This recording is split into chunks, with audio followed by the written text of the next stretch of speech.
Salut et bienvenue dans cette nouvelle vidéo où aujourd'hui je vous propose de découvrir ensemble le module de paiement Stripe. Donc Stripe, c'est un outil qui va vous permettre de mettre en place un système de paiement bancaire directement sur votre site web. Donc par rapport à Express Checkout que l'on a vu dans un tutoriel précédent, le principal avantage ici va être que l'utilisateur va rentrer ses coordonnées bancaires directement sur votre formulaire. Il n'aura pas besoin de quitter votre site pour accepter les paiements. Alors on peut tout de suite se dire, oh punaise, ça veut dire que je vais devoir sauvegarder les informations sensibles sur mon serveur, et ça je ne suis pas forcément fan. Alors rassurez-vous, c'est très bien géré et vous n'avez rien de sensible à sauvegarder.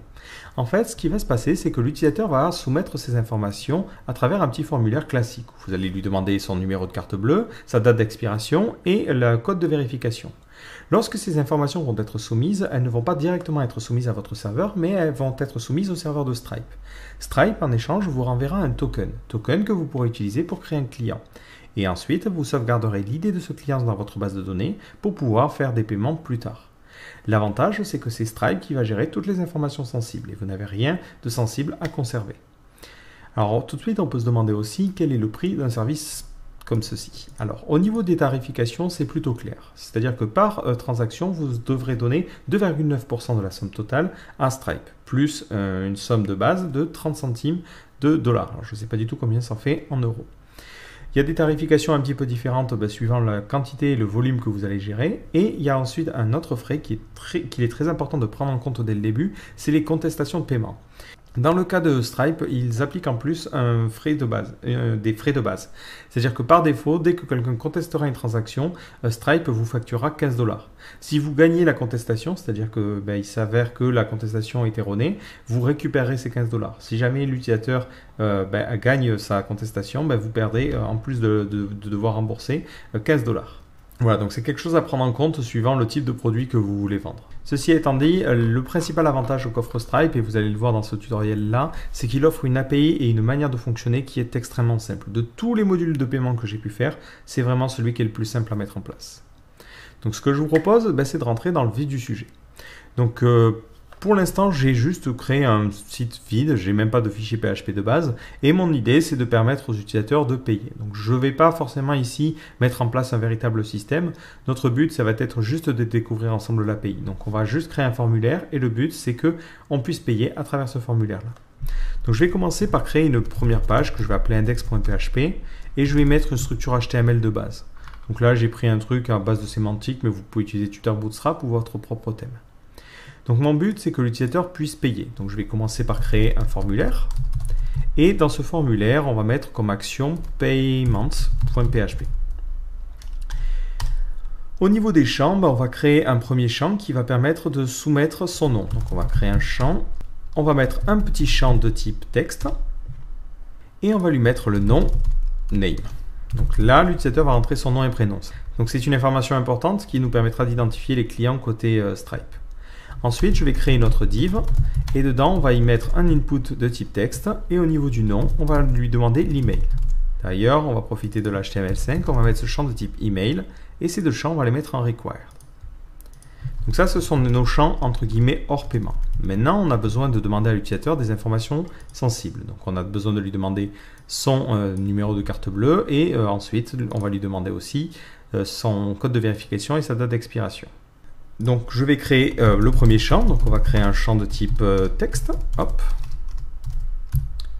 Et on va demander à l'utilisateur son code de carte bleue. Alors là, on ne mettra pas de name, c'est-à-dire que ce n'est pas des informations qu'on va envoyer au serveur. Ce que l'on va faire, c'est qu'on va utiliser ces champs pour récupérer un token côté Stripe.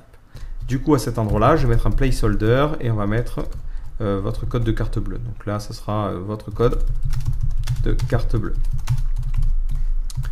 Bon, après, vous pouvez mettre des labels, des choses comme ça. Là, le but, c'est d'être un petit peu plus rapide. Donc là, on va mettre un placeholder, on va mettre email. Donc, on va mettre contact ou votre @email.fr. Et en haut, ça sera votre nom. Ensuite, on va demander à l'utilisateur de rentrer le mois de validité de sa carte bleue. Donc là, pareil, vous pourriez mettre un select. Nous, on va faire vraiment le plus simple. Donc, on va mettre le mois. Et ensuite, on va mettre l'année. Et enfin, le code de vérification. Voilà, bon, je fais un formulaire ultra basique et le but, ce n'est pas forcément de voir la stylisation aujourd'hui. Donc là, maintenant, j'ai mon formulaire qui va me permettre de gérer les différentes informations. Et à la fin, je vais créer un petit bouton qui va permettre de soumettre ces informations. Voilà, et on va dire on peut acheter directement le produit qui serait présenté plus haut.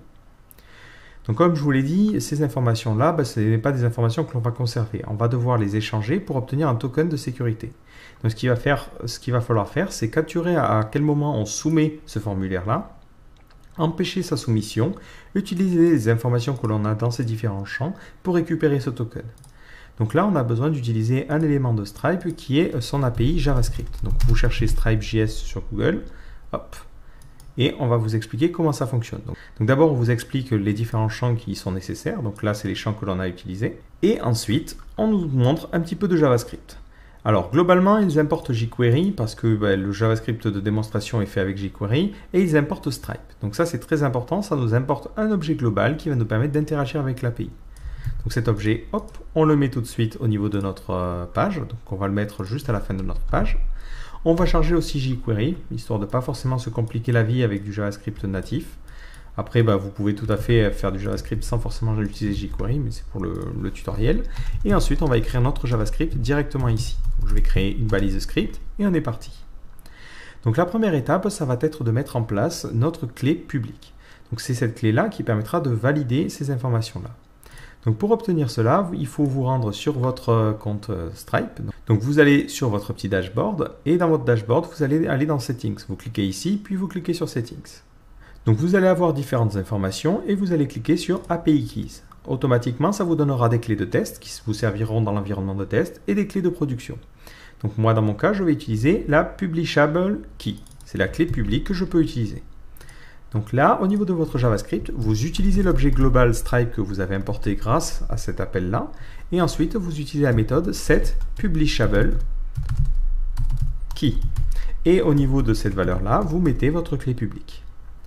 Ensuite, on va avoir besoin de détecter lorsque ce formulaire va être soumis. Donc, histoire de le sélectionner plus simplement, je vais lui donner un ID. Et je vais lui donner l'ID Payment Form. Payment _ form. Je vais sélectionner ce champ-là. Donc, hop, je vais créer une variable. Donc là, je vais utiliser variable. Je vais créer une variable qui va s'appeler $form et je sélectionne l'élément qui a l'ID Payment Form. Lorsque l'on va soumettre, donc lorsque l'on soumet ce formulaire, ça va lancer une fonction qui prendra en paramètre l'événement et tout de suite, je fais un event.preventDefault, histoire d'empêcher en fait la soumission du formulaire. Donc lorsque l'on va soumettre le formulaire, il ne se passera rien. Tout de suite, je vais prendre l'élément qui est la classe button et lui mettre l'attribut disabled pour dire qu'on ne peut pas resoumettre les informations. Je n'ai pas envie que lorsque l'utilisateur clique 10 fois, qu'il y ait 10 paiements entre guillemets qui s'enclenchent. Alors, c'est pas vraiment ce qui va se passer, mais bon, mieux vaut prévenir que guérir. Donc, je prends mon formulaire et je trouve tous les éléments qui ont la classe button dedans, donc il n'y en a qu'un seul, et je vais lui rajouter l'attribut disabled. Et je lui mets l'attribut disabled à true. Donc une fois que c'est fait, je vais pouvoir contacter l'API de Stripe pour lui demander de me générer un petit token à partir des informations. Donc pour cela, on fait stripe.card.createToken. En premier paramètre, il doit prendre différentes informations concernant le paiement, donc le code de vérification, la date d'expiration, et ainsi de suite, ainsi de suite. Et en second paramètre, il prend un callback qui prendra en paramètre le statut, à savoir est-ce que le truc s'est bien passé ou non, et la response, c'est-à-dire qu'est-ce que nous renvoie le serveur de Stripe. Alors, pour avoir plus d'informations sur comment fonctionne le Create Token, il suffit de se rendre sur la documentation. Donc, vous cherchez Create Token et on vous dit, pour avoir plus d'informations, on peut regarder la doc.js, voilà, qui nous explique un petit peu comment ça fonctionne. Et le card.createToken, voilà ce qu'on peut lui envoyer. On peut lui envoyer toutes ces informations. Le nombre, donc c'est le numéro de la carte, le mois d'expiration, l'année d'expiration et le code de vérification. Donc ça, c'est la première manière de faire les choses, mais vous avez une autre manière qui est un petit peu plus pratique, sauf si vous avez des traitements particuliers à faire, c'est que vous pouvez mettre des attributs au niveau de vos champs. Donc là, par exemple, on peut lui dire data-stripe, et ce champ-là correspond à la date d'expiration, donc exp_month. Là, je peux lui dire, attention, ce truc-là correspond à l'année d'expiration, donc c'est exp_year. Et là, je peux lui dire, la date le champ Stripe, c'est le code de vérification. Et enfin, le dernier champ ici, c'est le number. Alors ça me permet ensuite de n'avoir à transférer au niveau de Create Token, non pas un objet contenant les différentes clés, mais directement le formulaire. Voilà, c'est un petit peu plus pratique. Après, si vous utilisez des outils pour pouvoir faire un formulaire un petit peu plus sympa, Alors que je revienne sur ça. Comme ils l'ont fait ici, vous voyez qu'ils mettent en place un système où on a directement le slash. Ben là, ça peut être utile de faire soi-même un petit traitement et ensuite de pouvoir réinjecter les valeurs. Nous, dans notre cas, on va faire quelque chose de relativement simple. On envoie directement le formulaire. Une fois que l'on a fini, ben ici, je vais mettre un debugger, histoire de bloquer notre script. Et au niveau de ma console, de pouvoir voir ce qui se passe.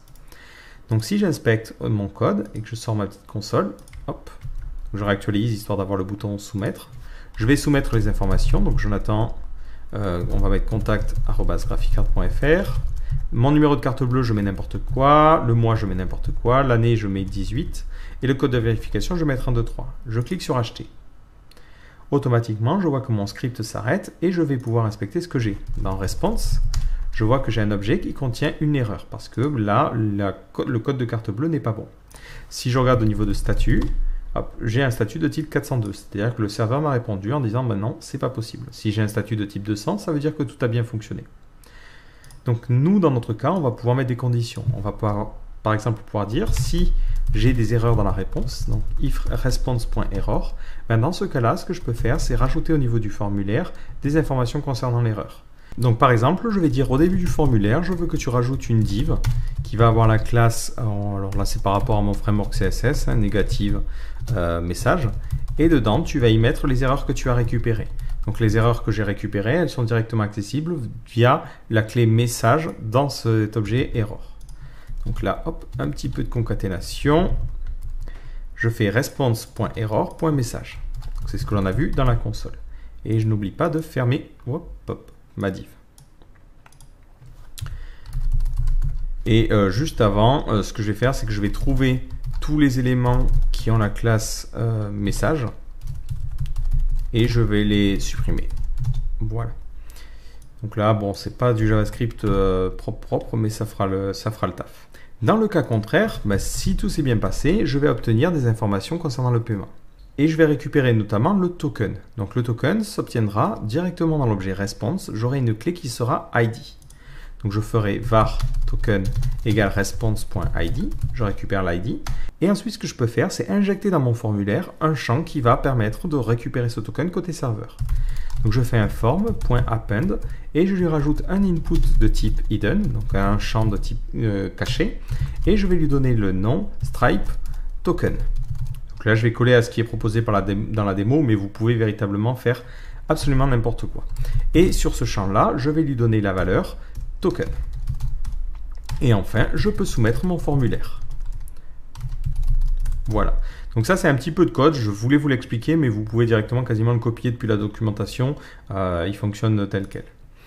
Donc maintenant que c'est fait, hop, je lui dis de continuer mon script. Voilà. Je ressoumets les informations. Donc là, on va taper n'importe quoi encore une fois. Et là, il va falloir un email valide. Je clique sur acheter et automatiquement, on m'explique ce qui ne s'est pas bien passé. Alors, si je veux tester un véritable paiement, ce qu'il va falloir faire, c'est hop, au niveau des informations bancaires, mettre des informations particulières. Alors, vu que moi, je suis sur un compte de test, c'est plutôt simple. Au niveau du code de la carte bleue, il faut mettre 42, 42, 42 et ça répéter 4 fois. Au niveau de la date d'expiration, vous pouvez mettre n'importe quoi tant que c'est valide. Et ensuite, le code de vérification, vous mettez n'importe quoi. Alors, au passage, on voit qu'il y a un petit problème, c'est que je n'ai jamais réactivé le champ là. Donc, ce que je vais faire pour le moment, c'est que je vais tout simplement manipuler l'HTML et retirer cet attribut disabled. Donc, je vais éditer cet attribut et le supprimer. Voilà, histoire de pouvoir cliquer sur ce formulaire. Donc, je clique sur acheter, et j'ai pas été très malin. Il me dit évidemment que je ne peux pas soumettre parce que un 13e mois, ça n'existe pas. Donc, on va mettre 10. On va pas faire 2 fois la même erreur. Je clique sur acheter. Il soumet les informations et vous voyez qu'elle passe ici. En revanche, on a 2 petits soucis. Elle passe d'une part en get et ensuite on voit qu'on n'a pas les bonnes informations. Alors là, c'est une petite erreur de ma part.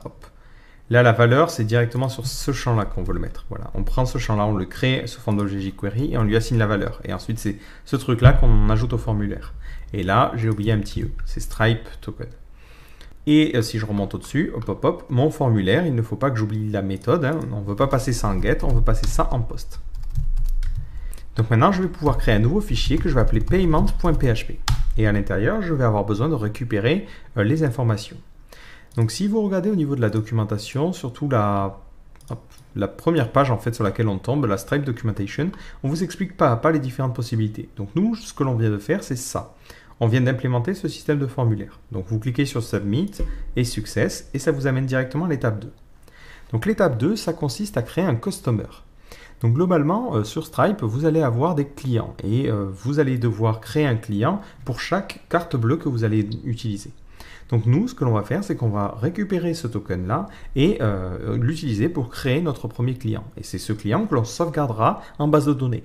Donc par exemple, si l'utilisateur est actuellement connecté et effectue le paiement, ben, on sauvegardera l'idée de ce client sur cet utilisateur. Comme ça, si plus tard on a besoin de faire d'autres opérations, ben, on saura à quel paiement correspond cet utilisateur.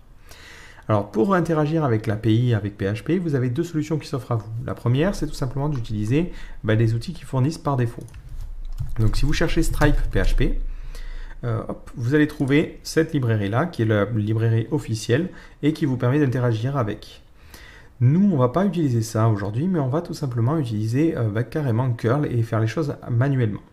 Alors pourquoi je vais faire ça? Tout simplement parce que ça vous permettra de mieux comprendre comment fonctionne l'API. Et en plus, on est dans une vidéo, donc le but c'est d'apprendre des choses. L'autre avantage, c'est que si plus tard l'API change, vous saurez comment l'adapter. Vous ne serez pas perdu si jamais une des méthodes de leur truc a changé. Voilà. Vous allez voir, dans tous les cas, c'est extrêmement simple à utiliser. Il n'y a pas forcément de problématique à implémenter les choses soi-même. Donc, histoire de nous simplifier un petit peu la vie, côté index.php, donc là où j'ai géré la partie formulaire, on va pré-remplir les champs. C'est-à-dire que je vais mettre des values, histoire de ne pas remplir à chaque fois les choses et de pouvoir tester plus simplement. Donc, on va mettre une value pour le nom. On va mettre une value pour l'email, donc on va mettre contact@graphicart.fr. On va mettre une value pour la carte bleue, donc on avait dit 42, K2, espace K2, K2, hop, K2, K2, et encore K2, K2. Hop. La date d'expiration, on va lui dire que c'est pour le 10, et l'année, on va lui dire que c'est pour 2018. Et après, hop, on va lui dire que le code de vérification, c'est 1, 2, 3. Ce qui nous permettra comme ça de resoumettre le formulaire encore et encore. Alors, côté paiement.php, on va devoir vérifier que les informations qui ont été postées sont correctes. D'abord, on va récupérer le token. Donc le token, on le récupérera à travers la variable post et on le récupérera à travers Stripe token. Ensuite, on va récupérer l'email. Donc l'email, on le récupérera grâce à post, email. Et enfin, on va récupérer le nom en faisant name égale $_post name. Tout de suite, on va vérifier que ces champs ne sont pas vides. Donc on vérifie que l'email est valide, donc on peut utiliser un filter var plutôt que se galérer à faire une expression régulière. Donc je m'attends à ce que l'email corresponde au filtre validate email. Je m'attends à ce que le name ne soit pas vide, donc on va être différent de empty $name, et je m'attends à ce que le token ne soit pas vide. Voilà. Bon, c'est des petites vérifications, mais après si vous utilisez un framework ou des choses comme ça, vous pouvez faire un truc un petit peu plus poussé. Ensuite, on va avoir besoin du coup d'appeler l'API en suivant ce qui nous est donné là. Donc là, on a juste de la traduction entre guillemets à faire. On traduit ça en PHP. Donc je commente un petit peu, voilà, et je mets ce code là. Donc on doit utiliser curl. Donc on utilise pour cela la librairie curl de PHP. Donc on fait ch égale curl underscore init. Ensuite, on va définir différentes options. Pour cela, on fait curl underscore set options. Et on va définir les options sous forme de tableau pour aller un petit peu plus vite. Donc en premier, on va mettre curl option URL. Au niveau de l'URL, ça sera l'API de Stripe. Donc l'API de Stripe, c'est https://api.stripe.com/v1/ ce que l'on souhaite communiquer. Donc là, ils vont vous montrer différents exemples que vous pouvez parcourir. En fait, c'est suivant ce que l'on veut faire. Donc nous ici, ce que l'on veut faire, c'est créer entre guillemets un client. Donc on fait /customers. Lorsqu'on voudra charger un client, c'est-à-dire le faire payer, on fera /charge. Lorsqu'on voudra l'abonner à un plan, on fera /plan et ainsi de suite, ainsi de suite. Si vous avez besoin de plus d'informations, vous allez sur l'API référence. Donc vous cherchez API référence Stripe. Je préfère passer par Google tout simplement parce que je ne sais plus du tout où sont les liens et c'est plus rapide pour moi. Mais hop, si je fais customer, on vous dit hop, si vous voulez créer un customer, il faut appeler cette URL là en post. Si vous voulez récupérer ou supprimer un customer, cette URL en delete et ainsi de suite. Donc c'est relativement bien documenté, on vous explique les paramètres, les types de retours, donc il ne faut vraiment pas hésiter à parcourir la documentation. Si vous utilisez la librairie de PHP directement, vous cliquez sur PHP, on vous montre la méthode. Donc pour le coup, c'est très très simple, hein, ils font juste un mapping quasiment des informations. Nous, on a décidé de faire les brutes, entre guillemets, de faire ça manuellement. Alors, on avait dit, hop, ici, je veux créer un customer. Donc on doit appeler, si on revient à l'API, c'est /customers. Ensuite, on doit lui dire, je ne veux pas que tu affiches les informations. Donc on va faire un curl opt, return transfer, et on va mettre ça à true. Ensuite, on va lui dire d'utiliser un login. Si vous regardez au niveau de cette partie-là, on doit lui envoyer notre clé privée. Et il utilise l'argument -u avec curl. -u, c'est pour mettre un username. Donc on fait curl up user password et on lui donnera ici que le username. Donc nous, dans notre cas, on va devoir copier notre clé privée. Donc là, je me rends au niveau de mes settings et je prends ma clé privée. Donc attention à ne jamais diffuser votre clé privée. Si cette clé, un jour, on vous la vole, ce qui peut se passer, c'est que l'utilisateur peut ensuite contacter l'API à votre place. Et du coup, il peut récupérer les différents clients que vous avez. Donc, si vous avez stocké des informations, il pourra les récupérer. Mais surtout, il pourra facturer les gens. Il ne pourra pas récupérer les codes de carte bleue, ça c'est au moins une sécurité, mais il pourra quand même facturer les gens, ce qui est jamais terrible. Donc faites bien attention à ça. Ensuite, donc, hop, on doit lui envoyer le HTTP auth. Donc on va lui dire qu'on va utiliser une authentification basique. Donc on fait HTTP auth. Hop, et on va lui dire que c'est de type HTTP, que c'est de type curl auth basique. Voilà. De quoi on va avoir besoin. Et après, on va avoir besoin de lui envoyer les informations. Et juste avant, hop, ici j'ai oublié qu'un premier paramètre c'est la ressource et c'est un second paramètre où on lui envoie le tableau. Donc les options que l'on va devoir lui envoyer, c'est notre source, c'est le token que l'on aura récupéré au truc précédent. La description, donc ça sera pour le profil utilisateur, et l'email. Donc là, pas de souci. Je fais un coup de... Donc je vais créer plutôt un tableau en amont. Donc je vais faire data égale un tableau. Au niveau des sources, je lui envoie hop, le token. Au niveau du description, je lui envoie le name, donc le nom de l'utilisateur. Et au niveau de l'email, je lui envoie l'email. Voilà, un tableau un peu plus simple. Une fois que j'ai ces informations, je peux les envoyer en faisant un curl option post fields et je lui envoie un HTTP build query. Bon, c'est un petit peu chiant, hein, c'est comme ça que fonctionne curl et je lui envoie les données. Voilà.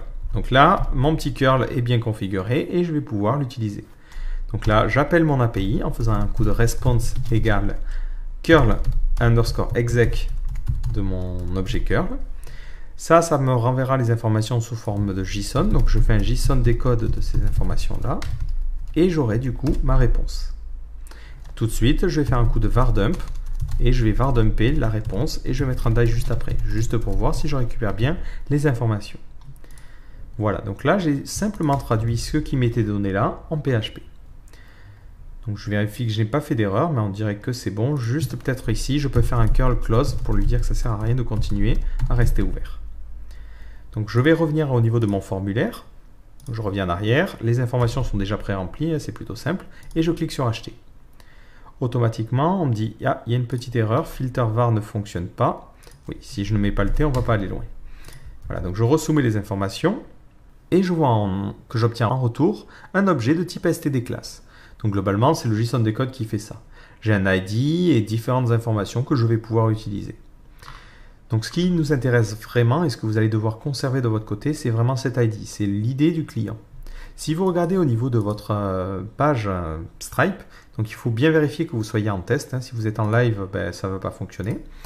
Vous allez dans Customers et là, vous devriez avoir votre client. Et si vous cliquez dessus, vous voyez qu'on récupère les informations. On a la description avec le nom de l'utilisateur et l'email.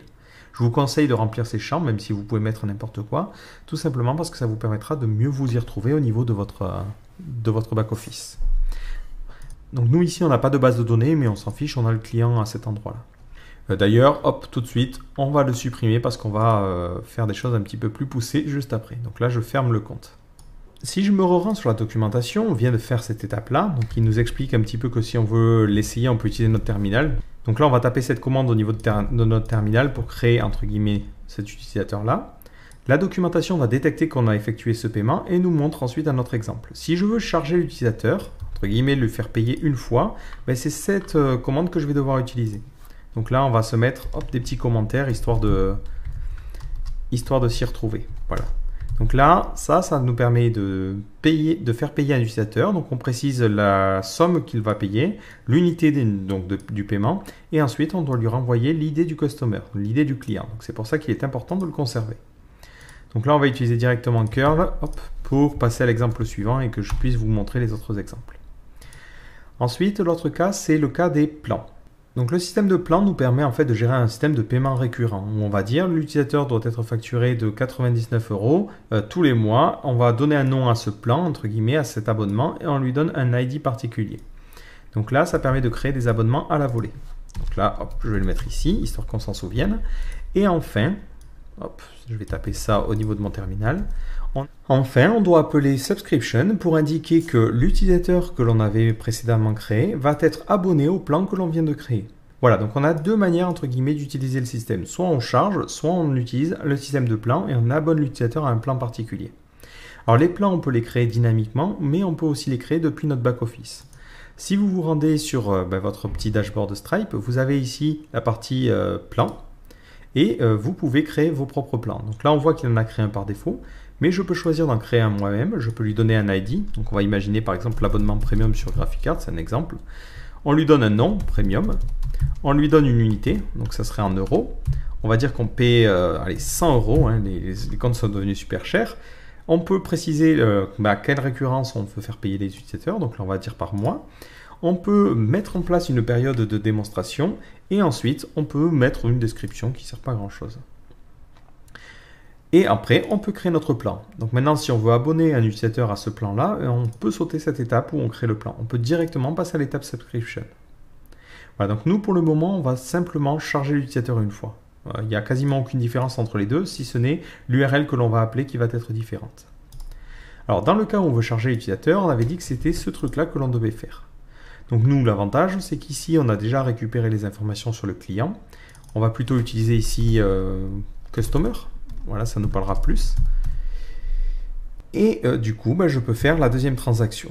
Alors, au passage, je me dis, le problème, c'est que je vais devoir refaire ce que j'ai fait ici. Donc, il serait peut-être utile maintenant de séparer ça dans une classe ou de séparer ça dans une fonction pour pouvoir la réutiliser plus tard. Donc, moi, ce que je vais faire, c'est que je vais créer une nouvelle classe. Donc, je vais créer un nouveau fichier que je vais appeler stripe.php. Vous allez voir, c'est très très simple. On ne va pas créer quelque chose de compliqué aujourd'hui. Je vais créer une classe que je vais appeler Stripe. Et cette classe, lorsqu'on initialise, je lui demanderai de passer en paramètre la clé que je vais utiliser. Donc là, on va utiliser une clé. Donc on va lui dire public function _ construct et ça prendra en paramètre une API _ key. Et cette API key, ça la définira comme propriété de l'objet en faisant this _ API key égale la clé qui est passée en paramètre. Si on veut utiliser PHP 7, c'est le moment de s'y mettre aujourd'hui, je vais préciser que API key, c'est un truc de type string. Voilà. Ensuite, lorsque j'aurai besoin de l'utiliser, il va falloir que je le require. Donc je vais faire on va le require juste là, on n'en a pas besoin avant. $stripe égale à require de Stripe. Donc là, on fera un require, je charge stripe.php, donc avec un S majuscule, attention. Et ensuite, je lui dis, je vais faire un stripe égale new stripe et je lui passe en paramètre cette clé-là. Voilà, hop. Et ensuite, si je veux appeler l'API, j'imagine avoir un truc très simple à utiliser. Je lui passe en premier paramètre l'URL que je souhaite appeler, donc ça sera v1/customers, ou même je me dis, allez, juste customers. Et ensuite, je lui passe en second paramètre un tableau contenant les options envoyées. Donc nous, dans ce cas-là, ça sera ce tableau-là. Et ce que ça fera, cette fonction nous renverra en fait directement la réponse. Donc nous, dans notre cas, ça serait le customer. Voilà, c'est quand même beaucoup plus simple à utiliser que tout le code que l'on a écrit. Donc tout le code que l'on a écrit, on va le prendre et on va le mettre directement dans la fonction. Donc là, je vais aller dans Stripe, je vais créer ma nouvelle fonction API, qui prendra en paramètre une chaîne de caractères qui sera le endpoint, donc l'URL que je souhaite appeler, et ça prendra en second paramètre un tableau qui sera les données que je souhaite envoyer à l'API.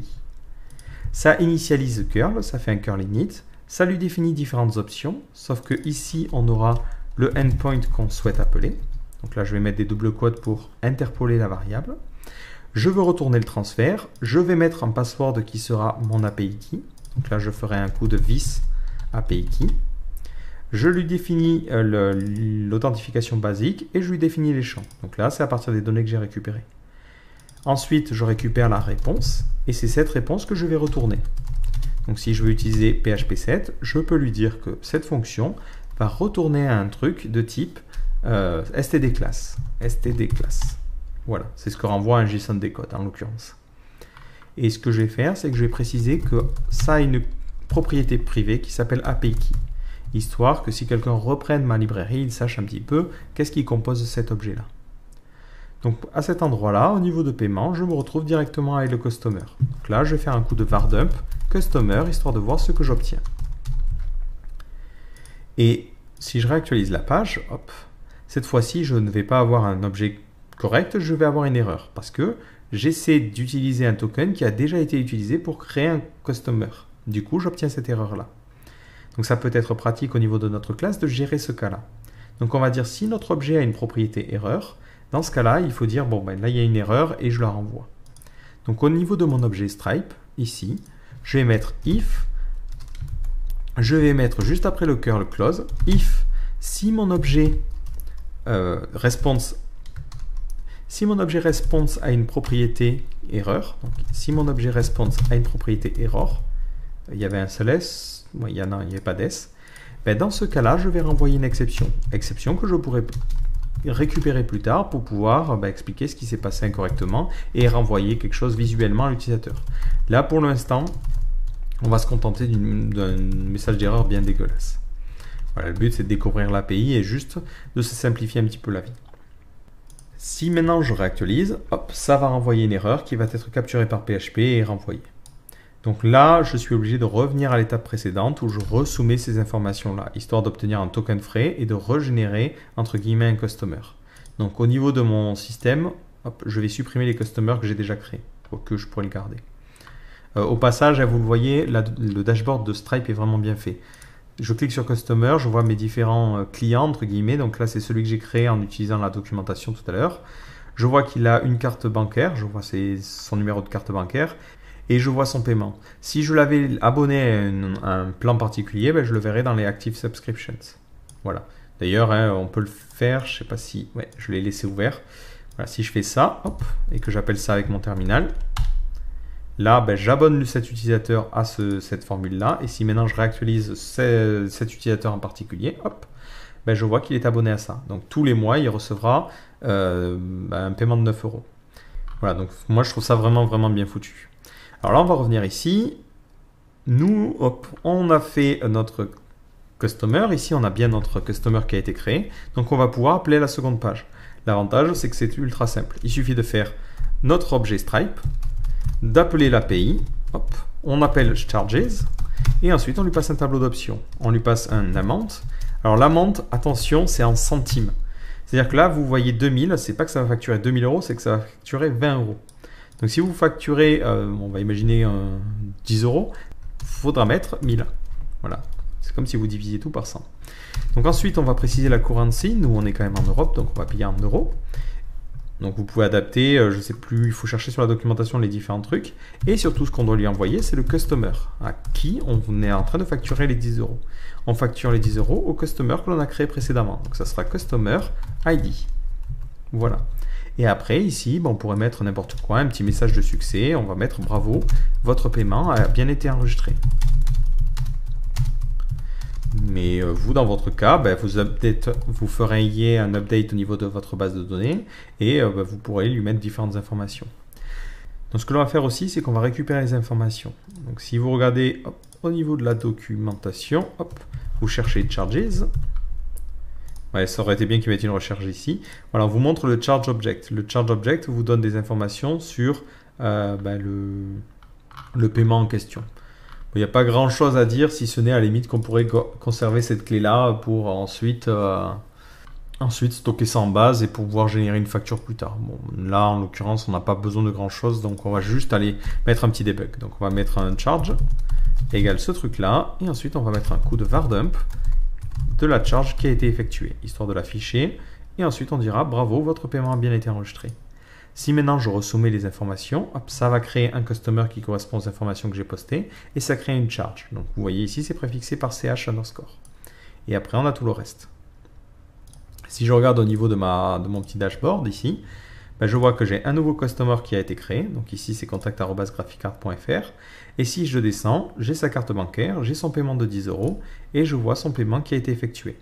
Voilà, après, de la même façon, si vous voulez créer un abonnement, si vous voulez l'abonner à un truc, ben, vous appelleriez l'URL subscription. Donc ici, vous appelleriez customer / l'idée du customer.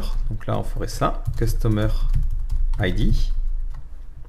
Et ensuite, ben, vous mettriez directement seulement le plan auquel vous l'abonnez. Donc nous, on va le faire mais dans un nouveau fichier. Donc là, on va créer un nouveau fichier qu'on va appeler subscription.php. Voilà, on va réimporter juste la partie qui nous intéressait. Voilà, cette partie-là. Et on va juste faire un exemple d'abonnement. Donc voilà, hop. Donc je vais appeler ce fichier-là. Donc c'était subscription.php. Et on imagine abonner l'utilisateur. Donc pour abonner l'utilisateur, si on revient sur cette partie-là, il suffit d'appeler cette URL-là et de lui passer les informations. Donc là, hop, je me mets le code toujours par référence, c'est plus simple. Ben, on va abonner cet utilisateur au compte premium. Donc là, on fait Stripe, on appelle l'API. Donc l'API, ça sera customers / l'idée du customer. Donc nous, en l'occurrence, ben, c'est ce que l'on a récupéré ici. C'est cet utilisateur-là. Hop là, non, il faut revenir, c'est cet utilisateur-là. Hop. Et ensuite, on l'abonne. Donc, il suffit juste de passer un paramètre qui est le plan à utiliser. Donc là, on va l'abonner au compte premium. Et automatiquement, ben, il sera facturé et ainsi de suite, ainsi de suite. On peut mettre une période de démo, plein de choses. Voilà. Pour le coup, c'est ultra simple. Si je resoumets les informations, enfin, si je réactualise, donc je vois que je n'ai pas d'erreur, ça veut dire que ça n'a pas renvoyé des exceptions. Et si maintenant je réactualise ce compte utilisateur, je vois qu'il a souscrit au compte de démo. Et il est facturé automatiquement de 100 € dès le départ. Voilà, donc après ça peut être géré. On peut lui dire non, ne paye qu'après le premier mois, et ainsi de suite, ainsi de suite. Voilà, alors dans le cas des abonnements, c'est un petit peu plus compliqué parce que vous allez avoir besoin de savoir au bout d'un mois si l'utilisateur a continué à payer ou s'il y a eu des annulations, des choses comme ça. Donc ce que vous permet de faire Stripe, c'est qu'il vous permet de mettre en place des webhooks. Alors pour les paramétrer, il faut aller dans les comptes utilisateurs. Une fois que vous êtes dans votre profil, vous cliquez sur Webhooks. Donc là, moi j'en ai déjà un, je vais le supprimer. Hop, voilà. Et vous en ajoutez un. Et vous devez mettre une URL. Donc moi ici, j'utilise ngrok pour faire un pont entre guillemets, que cette URL-là soit accessible à distance. Si vous travaillez en localhost, vous ne pouvez pas mettre localhost ici parce que eux, depuis leur serveur, lorsqu'ils vont taper localhost, ça ne pointe pas vers votre truc. Donc nous, on va créer un fichier que l'on va appeler /webhook.php qui nous permettra de capturer lorsqu'un utilisateur est réabonné. Donc là, on va mettre cette URL là et on va mettre en mode test. Alors vous pouvez choisir d'appeler cette URL que lorsque certains événements sont effectués. Là, à vous de voir. Nous, dans l'occurrence, là, on va le mettre pour tous les événements. Et je fais un create endpoint. Donc il y a une seule particularité à faire au niveau de ce fichier-là. Il est important que ce fichier renvoie une en-tête de type 200, histoire d'indiquer à Stripe, oui, mais le serveur a bien capté ton appel et est en train de faire son traitement. Donc à l'intérieur de webhook.php, vous allez juste mettre un coup de http_response code et vous allez mettre ça à 200. Voilà, c'est la seule chose qui est importante. Et vous pouvez le faire dès le début, sachant que ce fichier-là n'est pas censé renvoyer du texte au navigateur. Après, vous récupérez les informations qui ont été postées par Stripe en faisant $input égale fileGetContent et vous récupérez les informations qui sont dans PHP ://input. Ces informations sont envoyées sous forme de chaîne de caractères qui est un JSON. Donc là, on va le déJSONner, entre guillemets, on va faire un JSON des codes de ces informations-là. Et ensuite, donc nous, dans l'occurrence, ça sera input. Voilà. Et après, on va mettre un var dump parce qu'on est des gros bourrins. Donc si je sauvegarde et que je veux tester les choses, je n'ai pas forcément à me compliquer la vie. Stripe vous permet d'envoyer des tests. Donc vous lui dites le endpoint que vous voulez utiliser, moi il n'y en a qu'un seul, le type d'événement que vous voulez utiliser, donc vous voyez qu'il y a de quoi faire. Donc on va imaginer par exemple lorsqu'il crée une lorsque une invoice est créée et que l'invoice a bien marché. Donc là, c'est envoyé en général lorsque un réabonnement s'est fait automatiquement, il envoie cet événement-là. Et là, je fais Send Test Webhook. Automatiquement, il me montre à gauche ce qu'il m'a envoyé au serveur et à droite ce que le serveur a renvoyé. Donc c'est ultra pratique pour débugger les choses. Vous n'avez pas à vous embêter à écrire des fichiers, des choses comme ça. Donc là, en l'occurrence, je renvoie typiquement les informations qu'ils m'ont envoyées. Alors, il faut faire attention, ne faites pas confiance à ce qui est envoyé par Stripe. C'est-à-dire que si quelqu'un devine votre URL de hook Stripe, il pourrait vous envoyer de faux paiements. Donc là, ce que vous devez faire, c'est récupérer l'événement depuis leur serveur. Donc si vous regardez au niveau de l'API, vous pouvez récupérer un événement particulier en appelant cette URL-là. Donc nous, c'est ce que l'on va faire ici. Donc je vais récupérer mon code pour mon Stripe. Donc là, au passage, j'aurais pu mettre la clé dans une constante quelque part, mais c'est pas grave. Donc je fais un require Stripe, je fais un new Stripe, et ensuite j'appelle l'URL des événements. Donc là, je vais plutôt faire ça un petit peu plus bas. J'ai l'idée de l'événement en faisant event-id, il me suffit juste de lui demander les informations correspondantes. Donc là, je fais un coup de Stripe, API, j'appelle events, et je lui passe en paramètre l'ID de l'événement. Donc c'est l'ID que j'aurais récupéré. À partir de cet ID-là, je récupérerai par exemple l'ID du customer, je pourrais récupérer est-ce que la transaction s'est bien faite, et je pourrais récupérer tout un tas d'informations. Je n'ai même pas besoin quasiment de débugger ça parce que ces informations qu'il envoie, je peux les voir ici. Donc ça me permet de voir ce qui est important et ce qui ne l'est pas. Là, en l'occurrence, on va mettre ça sur un nouveau fichier. On va créer un nouveau fichier qu'on va appeler hook.json. Voilà. C'est juste histoire que ça soit bien formaté. Donc au niveau de la structure, c'est plutôt simple. On a toujours la structure de base d'un événement. Donc ce qui va nous intéresser en général, c'est le type. Donc à savoir quel type d'événement a été renvoyé. Donc là, on va pouvoir mettre des conditions en disant si c'est ce type-là, je fais ça. Donc là, en l'occurrence, c'est si c'est ce type d'événement, je vais rallonger l'utilisateur. Si c'est un paiement cancel, je peux lui envoyer un email pour lui dire il y a un problème avec ton paiement, et ainsi de suite, ainsi de suite. On a le live mode. Donc là, pensez à vérifier que ça soit bien à true quand vous êtes en production, parce que sinon, on pourrait vous envoyer des événements de test. Et voilà. Et ensuite, vous avez un data object. Donc dans Data Object, vous allez retrouver l'objet qui est affecté par cet événement. Donc là, en l'occurrence, c'est un objet de type invoice. Dans cet objet de type invoice, vous avez donc le numéro de facture et vous avez surtout le customer. Donc ça, c'est très important. C'est ça qui vous permettra de faire la liaison avec la base de données. Donc là, je sais que cet utilisateur-là, il y a une nouvelle facture qui a été générée pour dire qu'un paiement s'est bien effectué. Et du coup, je peux rallonger, entre guillemets, son compte premium. Et vous voyez, vous avez le plan et tout ça et tout ça. Donc si vous avez besoin de plus d'informations sur la structure de cet objet-là, il vous suffit d'aller dans la partie Invoice et de voir comment ça fonctionne. Alors c'est un peu le bordel, voilà, c'est Invoices et on vous montre la composition de cet objet-là. Si vous avez besoin de plus d'informations sur le mode d'abonnement, et vous allez plutôt dans le guide, c'est un petit peu compliqué à naviguer. Vous descendez, on va vous montrer en fait le cycle de vie et c'est un schéma qui m'a vraiment aidé pour vous expliquer les différents événements qui sont lancés. Donc lorsque vous commencez, vous allez avoir un premier événement pour dire le compte a été créé, l'abonnement a été créé, ça crée tout de suite une facture pour le premier, ça charge bien l'utilisateur. Donc ça, c'est ce qui va être effectué lors du premier paiement. Ensuite, au bout d'un mois, par exemple, dans notre cas, ça va créer une nouvelle facture pour dire l'utilisateur va devoir repayer. Ça attend 1 heure avant d'effectuer le paiement. Et ensuite, si le paiement réussit, ça vous renvoie cet événement-là. Ou sinon, ça vous renvoie un paiement fail si jamais le paiement a échoué. Alors, on peut se demander pourquoi il attend 1 heure entre ça et ça. Tout simplement, à ce moment-là, lorsqu'une nouvelle facture est créée, vous pouvez envoyer un email en disant à l'utilisateur, voilà, votre abonnement va être renouvelé. Si vous avez besoin de changer des informations, vous pouvez le faire. Et ce que vous pourriez faire, c'est mettre à jour cette invoice en changeant par exemple les coordonnées bancaires pour que lorsqu'il le charge, lorsqu'il fasse le paiement, ça se fasse sur notre compte. Bon, c'est pas forcément quelque chose qu'on a besoin de faire, mais voilà, si jamais vous avez envie de permettre à l'utilisateur de changer ces informations avant de faire que le paiement s'effectue, vous avez un délai d'1 heure. Donc ça peut être utile dans ce cas-là. Et après, vous recevez l'événement. Donc dans le cas d'un système d'abonnement sur votre site, l'événement que vous allez vouloir vraiment écouter pour savoir si vous devez renouveler ou non l'utilisateur, c'est ce Invoice Payment Succeeded. C'est ça qui vous permettra de savoir si l'abonnement a réussi ou non. Après, vous allez récupérer ces informations-là et vous en faites un petit peu ce que vous voulez. Moi, ce que je vous conseille, c'est vraiment de récupérer le customer, de récupérer le plan pour savoir à quel abonnement il avait truc, et de récupérer la période end qui vous permettra de savoir quand est-ce que vous allez, quand est-ce que ce paiement, cet abonnement finit, et de savoir aussi de combien de mois, entre guillemets, vous devez prolonger l'abonnement. Voilà. Voilà, donc là après, c'est plutôt du code PHP, ça n'a pas forcément de rapport avec l'API de Stripe, donc c'est pas forcément très intéressant à ce niveau-là. Donc là, ici, hop, on a récupéré le paiement, enfin l'événement, et là on ferait traitement PHP par rapport à l'événement. Alors faites attention, ce webhook est lancé par l'API, c'est-à-dire que vous n'avez pas accès par exemple à la session de l'utilisateur à cet endroit-là. Non, là c'est une page qui est appelée depuis l'extérieur.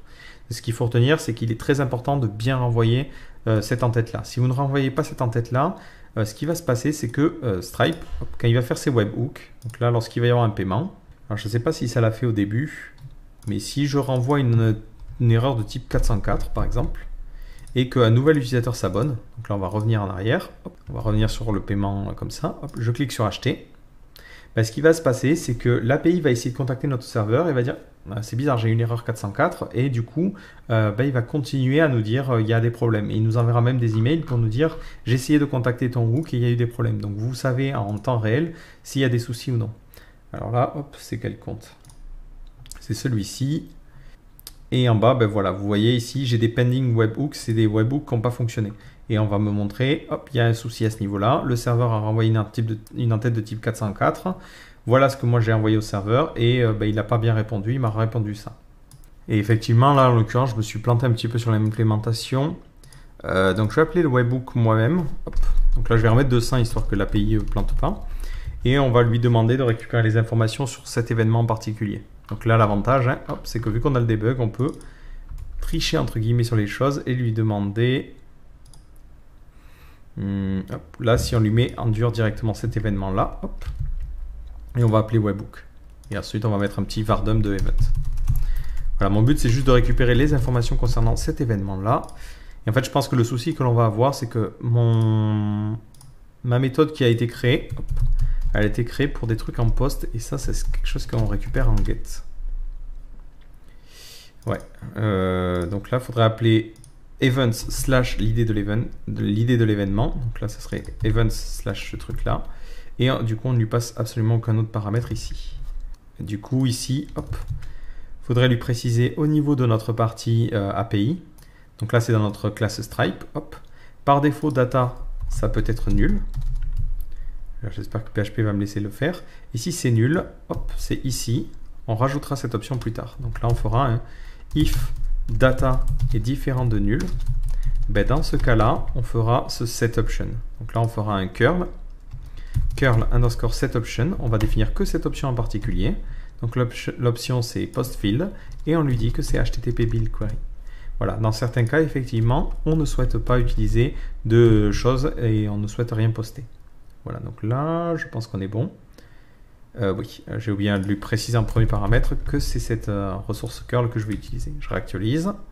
Voilà, et là, je récupère bien mon paiement. Voilà, donc j'ai débugué ce petit truc-là. Donc là, après, libre à nous d'améliorer cette classe-là pour communiquer avec l'API. Mais comme je vous le disais, voilà, on a fait une implémentation relativement naïve du fonctionnement. On a juste traduit ce que l'on avait dans l'API. Et c'est quand même beaucoup plus simple à mon goût que la librairie qui est proposée, qui propose 3 tonnes de classes qui ne nous servent pas forcément, nous, dans notre cas. Voilà, nous, on veut vraiment contacter seulement certains points de l'API et c'est tout.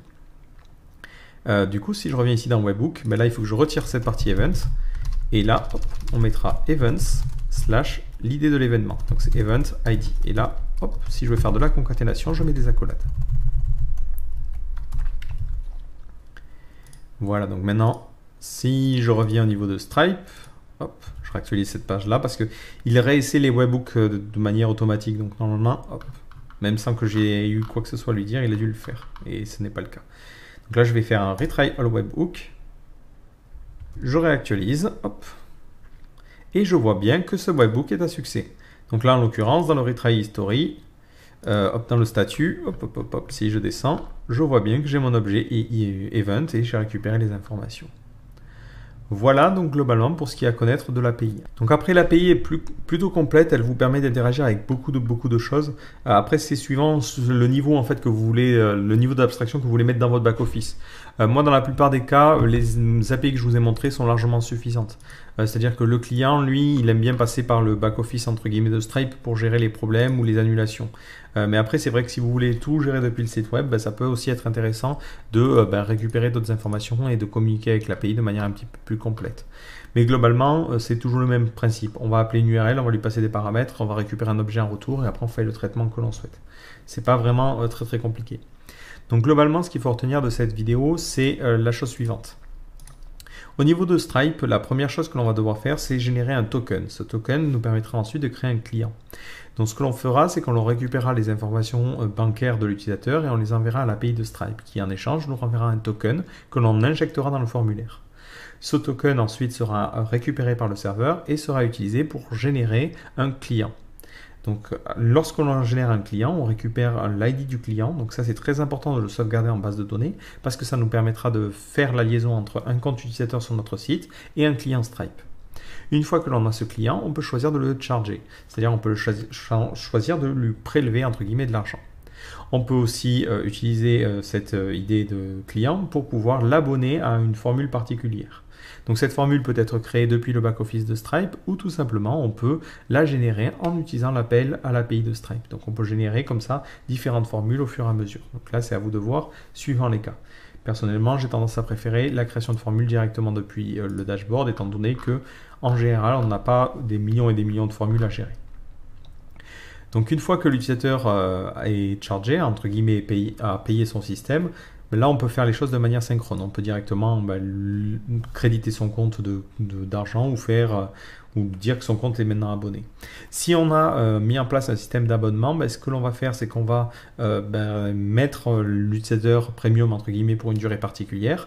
Et ensuite, plus tard, il faudra utiliser le système de webhook pour pouvoir détecter lorsqu'un nouveau paiement a été effectué. Donc dans le cas des abonnements, il y a deux événements particuliers qui sont importants. Si je redescends, l'événement invoice.payment succeeded et l'événement lorsqu'un paiement a échoué. C'est entre guillemets ça qui vous permettra de savoir si un utilisateur est réabonné ou non. Donc ce que je vous conseille, c'est plutôt d'abonner l'utilisateur pour une période limitée, par exemple un mois, et de renouveler entre guillemets cette période à chaque fois que vous recevez un nouveau paiement. Voilà, c'est plus sûr entre guillemets que de se dire dès que je recevrai une annulation, j'annule le compte. Mais après, c'est à vous de voir comment vous voulez structurer votre base de données. Voilà, donc j'espère que cette vidéo vous aura permis d'y voir un petit peu plus clair avec l'utilisation de Stripe. Et si jamais vous avez d'autres outils liés au paiement ou même d'autres fonctionnalités spécifiques à Stripe que vous aimeriez bien voir éclairées, n'hésitez pas à poster un commentaire en bas de cette vidéo ou à venir nous voir sur le chat, ça pourra faire l'objet de nouvelles vidéos. Donc voilà, je vous donne rendez-vous dans un prochain tutoriel. Ciao!